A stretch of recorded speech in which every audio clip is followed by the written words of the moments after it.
Hello, my name is Jeff Warner, and I've designed a game called The Acts of the Evangelists. In this game, players are going to travel back to the 1st century and travel around the Roman Empire to compose the texts that we now refer to as the 4 Christian Gospels.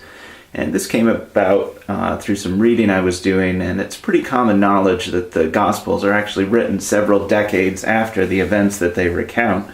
But they did have, and they do show, particular concern with acquiring eyewitness testimony to the events that they're recording.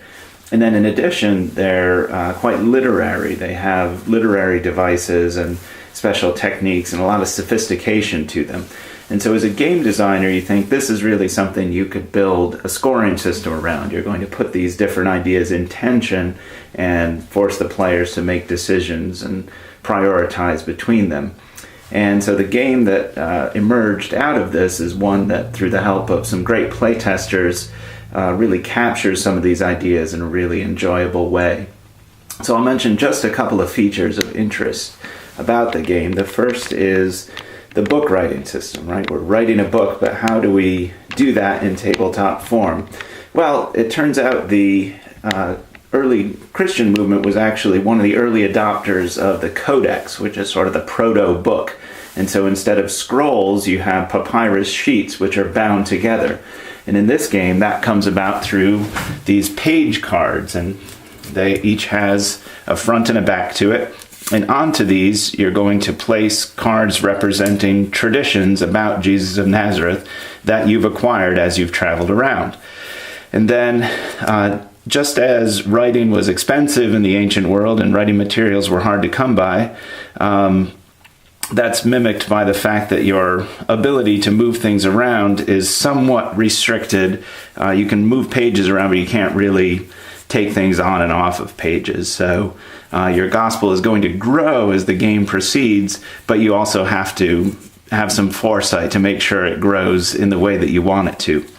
The second thing I'll mention is the turn mechanic, and this is nice and simple. At the start of your turn, you get 1 cube in each of 4 colors, and these represent the 4 different kinds of actions you can take. And the key one is yellow, which is travel, and so you only get to travel once per turn. It's a classic, there's more stuff that one wants to do than one has time to do problem. And again, just like writing, travel was very difficult and expensive in the ancient world. And so these restrictions make good thematic sense, but they also drive interesting decisions. You can get a little bit of flexibility through the use of these region cards, which you acquire in a couple of ways, but these sort of represent the secret handshake of a church in a particular region. And the idea here is that at about this same time, the church is under persecution from Emperor Nero.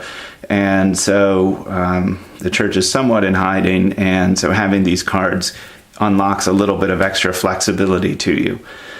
So the game lasts for about 75 minutes. It ends when all of the original eyewitnesses have died, and so there's an event system that's built around these cubes that causes the eyewitnesses to progressively die off, and when that has finally happened, the game ends, and we score for the eyewitness attestation that we've acquired for the cards that we have, how well they match up, and then also the arrangement of cards, how well we've done at capturing these different literary devices.